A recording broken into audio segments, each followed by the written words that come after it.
Joining us now to analyze today's headlines is Rahul Mahajan. He's a sociologist and author of Full Spectrum Dominance, U.S. Power in Iraq and Beyond. Hi, Rahul. Hi, Sonali.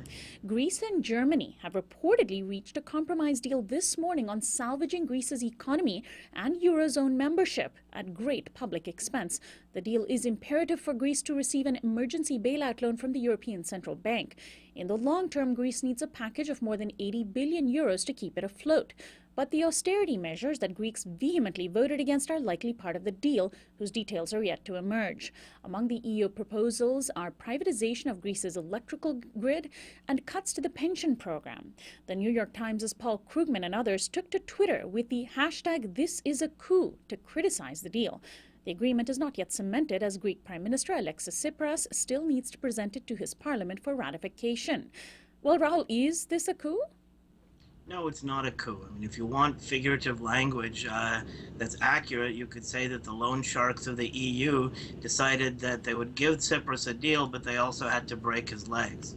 Or to put it another way, what's interesting about the deal is that they have, in setting terms, stopped treating Greece like a sovereign nation and treated it more like some sort of private entity that's looking for credit. That's why the privatization fund they're going to create it's 50 billion euros of public Greek assets as collateral. So this is not this is the kind of credit arrangement you might expect if you were a private profligate spender like Greece, but not what you'd expect as a sovereign nation. It happens all the time to countries in the global south. What's interesting and different about this is that Greece is part of Europe, and this is a severe damage to what people like to call the idea of Europe. It's also very likely to cause severe problems in Greek domestic politics. Tsipras is to ram this deal through. He's going to have to shred his own party and his own governing coalition. We can expect to see him, like Obama, depending mostly on the opposition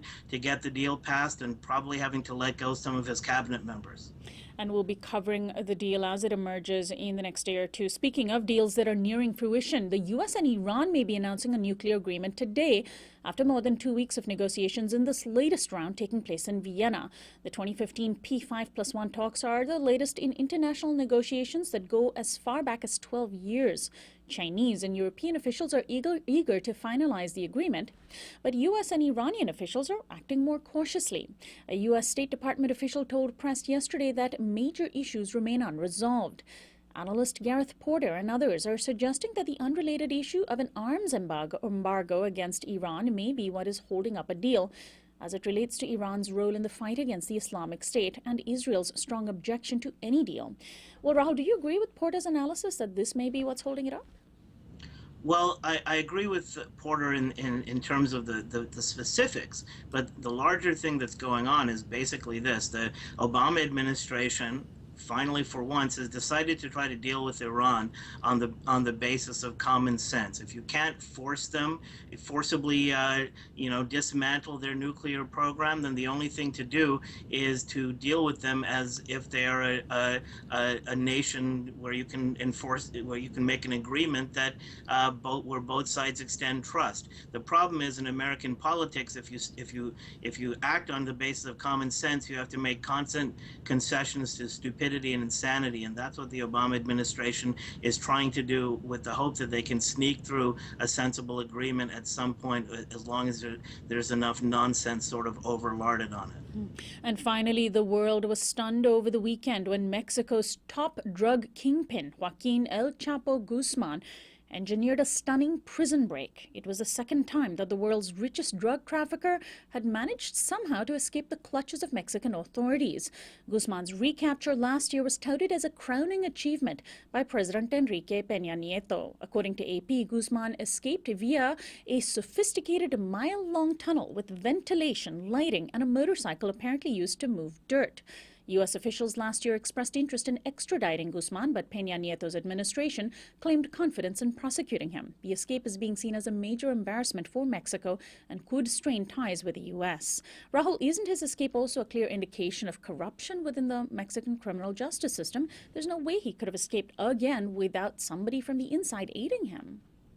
Absolutely, and a lot of people from the inside. I mean, basically, drug kingpins escaping prison in Mexico or escaping consequences is like is their version of in the United States financiers escaping prosecution. To give them some credit, they have actually in Mexico they have actually removed a number of powerful drug leaders, but that doesn't mean they've also removed the institutionalized corruption that has grown up over decades. Here, of course, we haven't even made the first step of taking out a handful of financiers in order to start addressing our sort of institutional corruption. That's a very good point, and we hope to cover the story tomorrow. Thanks, as always, Rahul, for joining us. Thanks for having me. Rahul Mahajan is a sociologist and author of Full Spectrum Dominance, U.S. Power in Iraq and Beyond. This is Uprising. We'll be right back.